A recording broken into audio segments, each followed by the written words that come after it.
Changi விமான நிலையத்தின் இடைவழி பகுதியில் ஊட்டச்சத்து பொட்டலத்தை திருடியதாக சந்தேகிக்கப்படும் பெண் மீண்டும் சிங்கப்பூர் திரும்பிய போது கைது செய்யப்பட்டுள்ளார். இந்த ஆண்டு மே மாதம் ஆஸ்திரேலியாவைச் சேர்ந்த அந்த பெண் கார்டியன் கடையில் இருந்து அந்த பொட்டலத்தை திருடியதாக நம்பப்படுகிறது.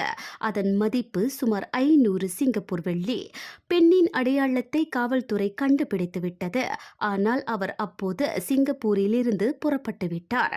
அந்த 51 வயது பெண் இம்மாதம் நவம்பர் 2ஆம் தேதி சிங்கப்பூருக்கு திரும்பினார். அவர் சாங்கி விமான நிலையத்தின் இடைவழி பகுதியில் வேறொரு விமானத்திற்காக காத்து கொண்டிருந்த போது கைது செய்யப்பட்டார். அவர் மீது இன்று நீதிமன்றத்தில் திருட்டு குற்றச்சாட்டு சுமத்தப்பட்டது.